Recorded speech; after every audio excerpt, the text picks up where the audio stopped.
क्या आपको भी पर्याप्त भोजन के पश्चात भूख लगती है?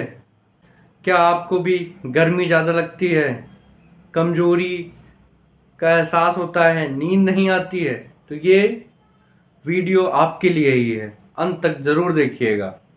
तो दोस्तों, मैं फैक्ट का अंत में आपका स्वागत करता हूँ।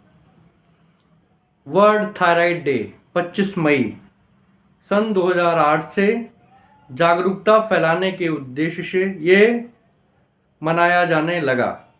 इससे डरना चाहिए, इससे बचाव कैसे करना चाहिए, ये कितना खतरनाक है हमारे आज के परिदृश्य में, तो हम इसी पे आज चर्चा करेंगे। जागरूकता फैलाने, रोकथाम करने और इसके प्रचार प्रसार को ज़्यादा से ज़्यादा लोगों तक इसके उपचार को पहुंचाने के लिए 25 मई को वर्ल्ड थायराइड डे मनाया जाता है। लेकिन क्या आप जानते हैं कि ये होता है क्या?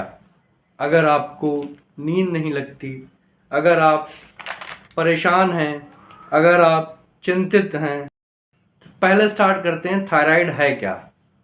तो थायराइड एक एंडोक्राइन ग्रंथि है जो कॉलर बोन के पास है। ये गर्दन के ठीक नज़दीक स्थित है।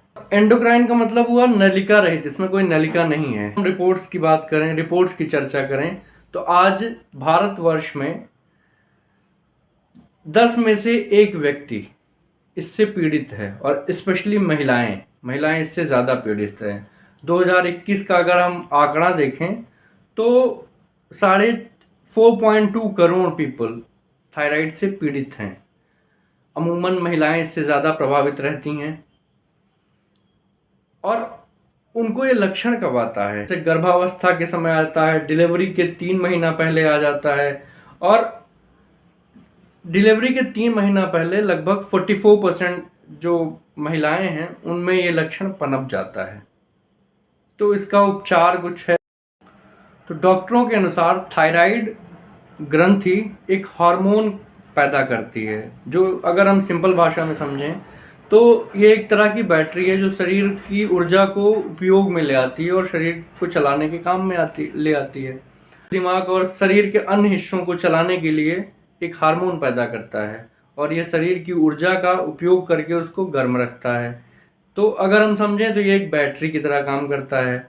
लेकिन जैसे ही यह ग्रंथि ज़्यादा और या कम मात्रा में हार्मोन का उत्सर्जन करती है, हार्मोन पैदा करती है, वैसे ही इसके थायराइड ग्रंथि के लक्षण दिखने लगते हैं। वैसे बीमारियों का डिफरेंट स्टेज आना शुरू हो जाता है। तो इसके 2 प्रकार डॉक्टरों ने इसको बताया है कि जब ये ग्रंथि ज़्यादा हार्मोन पैदा करे तब आपको कौन से लक्षण होते हैं, और जब ये कम हार्मोन पैदा करे। और ये जब तीसरी है जब ग्लॉइटर बन जाती है, जब सूज जाती है। 3 स्टेज में हम इसकी चर्चा करेंगे। तो अगर ये ग्रंथि पर्याप्त हार्मोन पैदा नहीं करती, मतलब कम मात्रा में पैदा करती है, तो इसको हाइपोथायराइडिज्म बोलते हैं। और हाइपोथायराइडिज्म जो है इसमें ये खतरनाक है, वजन बढ़ता है, इसमें चेहरे पैरों में स्वेलिंग आ जाती है, कमजोरी आ जाती है, आलस आता है, आपको भूख नहीं लगती है, नींद नहीं लगती है, ठंड लगने लगती है, और जो महिलाएं हैं मेंस्ट्रुएशन साइकिल उनकी डिस्टर्ब हो जाती है, बालों का झड़ना शुरू हो जाता है, और सबसे इम्पॉर्टेंट है प्रेगनेंसी में प्रॉब्लम आती है। लेकिन अगर ये जब ग्रंथि ज़्यादा हार्मोन उत्पन्न करती है तो ये हाइपरथायराइडिज्म कहा जाता है इसको। जब ये ग्रंथि ज़्यादा मात्रा में थायराइड उत्पन्न करती है तो इसको हाइपरथायराइडिज्म कहा जाता है। आप भोजन करने के पश्चात भी बहुत भूख लगती है, आपको हाथ पैर कांपते हैं, सुन्न पड़ जाते हैं, कमज़ोर हो जाते हैं और कमज़ोरी के भी लक्षण आते हैं। पहले क्या होता था कि प्रॉपर इसका पता लगा पाना बड़ा कठिन है कि इसको जो है इसका कोई ऐसा टेस्ट नहीं है। T3 T4 2 टेस्ट होते हैं। तो पहले अक्सर जो है अवसाद की जब समस्या होती थी तो लोगों को लगता था कि जो है ये हाइपोथायराइडिज्म है, जल्दी उपचार नहीं करते थे सब, और 80% महिलाएं जो है इससे पीड़ित होती हैं। लेकिन हाइपोथायराइडिज्म होता है तो मरीज कोमा में भी जा सकता है। ये बहुत खतरनाक है क्योंकि सोडियम का जो स्तर है वो गिर जाता है, तो उससे जो है वो कोमा में आ जाएगा। और जो हाइपोथायरिज्म है बेसिकली T3 और T4 जो दो स्टेट्स हैं, इनका जो स्तर है वो कम हो जाता है और TSH बढ़ जाता है। TSH यानी थायराइड स्टिमुलेटिंग हार्मोन। हार्मोन जब ये बढ़ता है तब ये दोनों प्रभावी होते हैं।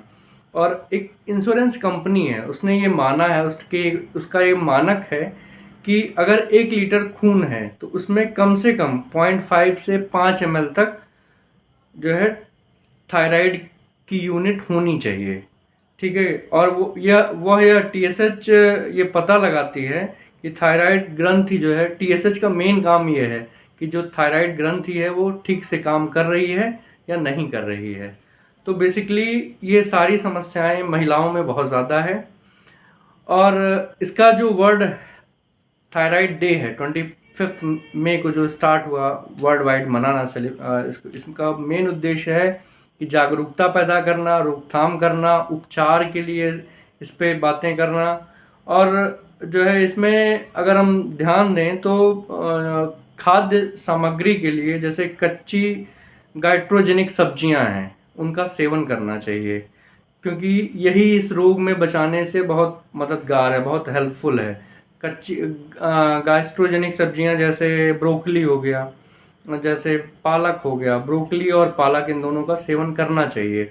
और अलसी के बीज खाने चाहिए, वो बहुत फ़ायदेमंद करता है। मेनली फाइबर युक्त चीज़ें बहुत ज़्यादा खाना चाहिए। ब्राउन राइस इसमें बहुत फ़ायदा करता है। दही और कैल्शियम के प्रोडक्ट आपको यूज़ करने चाहिए। विटामिन डी यूज़ करने चाहिए।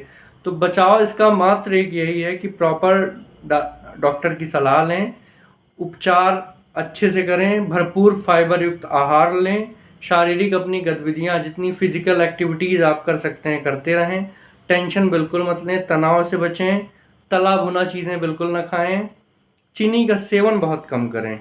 ठीक, तो इससे अगर ये करेंगे तो आप जो है इस अपने आप को बचाए रखेंगे। तो दोस्तों, ये जानकारी कैसे लगी, कितनी हेल्पफुल है लगेगी आपको, ये हमें बताना ना भूलें। और हमें कमेंट सेक्शन में ज़रूर बताएं कि आप अपनी दिनचर्या में कौन कौन से आहार सम्मिलित करते हैं, फिजिकल एक्टिविटीज़ कितनी करते हैं। क्योंकि WHO का एक आंकड़ा है कि आपको पर डे जो है 20 मिनट मिनिमम टहलने चाहिए। मिनिमम चहलकदमी फिजिकल एक्टिविटी आपको करनी चाहिए। तो इस पे आप ध्यान दीजिए। आज के खान पान के टाइम में इतनी चीज़ें ऐसे चेंज हो रही हैं, एनवायरनमेंट ऐसा चेंज हो रहा है, तो इसमें आपको बहुत ज़्यादा ध्यान देने की ज़रूरत है। तो इन्हीं शब्दों के साथ मैं आपसे विदा लेता हूँ। फिर मिलेंगे हम नई जानकारी के साथ। तो हमें कमेंट सेक्शन में ज़रूर बताइए कैसी लगी हमारी ये वीडियो आपको, और इसको अपने दोस्तों तक। धन्यवाद।